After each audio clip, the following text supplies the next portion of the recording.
Hello and welcome to the Grateful American Foundation and Grateful American Kids, dedicated to bringing history to life for kids and adults. Today we are excited to take you inside the barn at George Washington's plantation and estate, Mount Vernon, where in the fall of 1792 he built a 16-sided structure that he used for grain processing and storage. Why did he need a 16-sided barn? What kind of businessman was George Washington? What did he do and accomplish at his estate at Mount Vernon? To find out, we get a history lesson from Deborah Colburn, Interpretive Program Supervisor of the Historic Trades here at Mount Vernon. Our reporters for the day are three grateful American kids, AJ, Avery, and Callie, all from Longfellow Middle School in Fairfax, Virginia. There'll be a quiz at the end, and you'll find clues throughout the video, so be on the lookout for the star and take notes as you go. Take it away, Deborah. Okay, so we're inside the 16-sided treading barn, and we talked outside that Washington's cash crop is wheat. Now, the only part of the wheat plant that you can eat is the seed at the very top of the plant. But up here, this is called chaff, and the little tiny seeds grow in the top of that wheat stalk, and that's the only part that's edible. This is straw, not hay, no nutritional value. This is chaff, no nutritional value.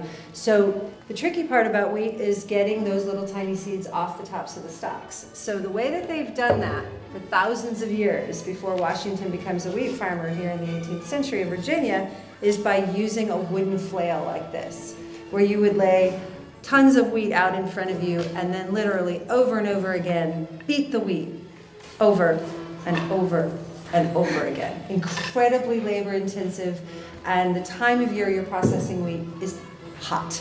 It's this time of year, and in Virginia it means lots of humidity, sudden rainstorms, and because the most comfortable place to do it was outside, Washington was constantly being faced with, am I going to lose part of my crop because the storm has come through? If wheat gets wet, it's ruined. So it's a big problem. So the design of the barn. It's beautiful, right? Yeah. This Totally. center section is where Washington has designed it to be the storage place for the wheat. So the wheat would get harvested, brought in from the fields, and stacked and stored in this center section of the barn. Now, the beauty of the barn, though, is that not only are you covered by the roof, so you're protected from the elements, around the outer circumference of the barn, all the way around, there are 1.5-inch gaps in the floorboards, right? Those are meticulously measured and laid there by Washington so that he can sift the wheat the same times that it's being processed, because there's a downstairs. So the wheat gets laid all the way around the outer circumference of the barn. The horses are trotted up the outside barn ramp and into the barn, and then they're trotted around on top of it. And their hooves are literally beating the wheat seeds off the tops of the stalks of the wheat, and they're falling down through the cracks in the floorboards to a clean wooden granary floor 10 feet below. So nice tall ceilings, nice working conditions. So what falls is the seed and that chaff down to the bottom floor. You put the wheat seed and the chaff into a basket like this. It's called a winnowing basket. You toss the basket up in the air. The chaff blows away in the breeze. The seed falls back down into the basket because it's heavier. And then that gets collected into grain sacks, hoisted onto wagons, and from there it goes to Washington's mill to be ground into flour, and from there it goes to Spain, Portugal, the West Indies, New York, and Philadelphia, major free trade markets that Washington himself has sought out and developed. So he's not stuck in a mercantile trade system with England any longer like he was with tobacco. Do you know if many others picked up on this sort of system? That's a great question. We do not believe that many other barns, if any, were ever built like this after Washington built the original. And the main reason is because of the timing. The timing. He built it in 1792. We are right on the cusp of turning the corner into the 19th century.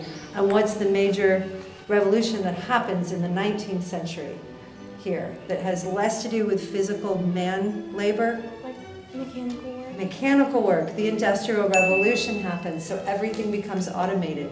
And in fact, automated threshing machines, which are what then become the modern combines of farming today, Those are already being invented in the 1790s. Washington goes to see them. He's unimpressed. They break down. He's like, I don't know if I really want to introduce those to my farm yet. And that's why he goes ahead and builds the barn first.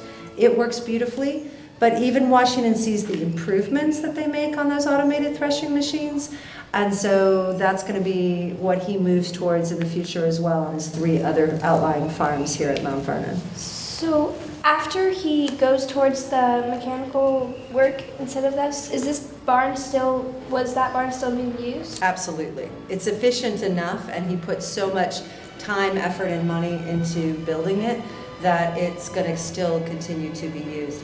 One of the biggest things about Washington as a gentleman farmer is that he is all about experimentation and trying new things, and then sharing those new things with the farmers who might not be able to afford to experiment. Any curiosities about why 16 sides? Yeah. Yeah. Yeah. Because it's a hecadexagon. I learned that actually from one day when I was in here, and somebody, you guys' age, asked me, what kind of shape is that if it's not round or a circle? And I had to go look it up. It's a hecadexagon. And the reason that he built it with 16 sides and hecadexagon shape is because they were using traditional square building techniques, and he needed it to be as round as possible so that those horses could be kept moving at a continuous trot and never have to slow down or stop to turn a corner. Was he like the main person who distributed the flour and wheat among this country? That's a great question. He is a major distributor of the flour product in this country, absolutely. And again, even into Southern Europe and down to the Caribbean islands, well, West Indies, they called them then. He is going to have them grind the flour at the mill. Then from there, it goes into hogshead barrels about yay big. And those get on flatbed boats out the backside of the mill on a creek that floats out to the Potomac River. From there, it gets onto a larger ship, and the larger ship takes it down to Alexandria, and then it goes out to points all over. So not only was Washington the president, but he was a captain of industry? Indeed, he was a captain of industry. He was a major entrepreneur, and he was a farmer by trade. He was a farmer entrepreneur by trade, and that was what made him the leader and the man that became our general for the Revolutionary War. And then from there, the obvious people's choice for our president. Thank you so much. You are so welcome. Thank you for coming and being a part of our activities here at Mount Vernon today, helping us with so many wonderful things and learning all about George Washington. Yeah, And we hope to be back soon. We hope to have you back. It's very informative.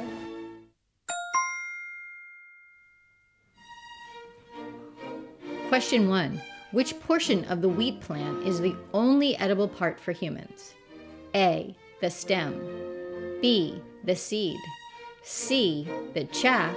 Or D. The root? The answer is B. The seed. Question 2. Which animal was used for the treading of wheat in George Washington's barn? A. Horses. B. Donkeys. C. Cows. Or D. Goats? Of course, the answer is A. The horses.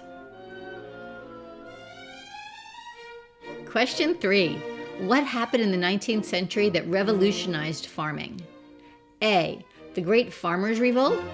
B. Women's suffrage. C. The Industrial Revolution. Or D. The Age of Enlightenment? The answer is C. The Industrial Revolution. Question number 4. George Washington was considered a gentleman farmer, but what was he known for? A. Throwing lavish parties. B. Having workers dress formally. C. Dueling other farmers for crops. Or D. Experimentation of farming techniques? The answer, of course, is D. Experimentation of farming techniques. George Washington was famous for being able to accomplish that goal. And finally, question number 5. What is the name of a 16-sided shape? A hexadecagon, B, a dexahecagon, C, a whatdecagon, or D, a duodecagon? The answer is A, a hexadecagon.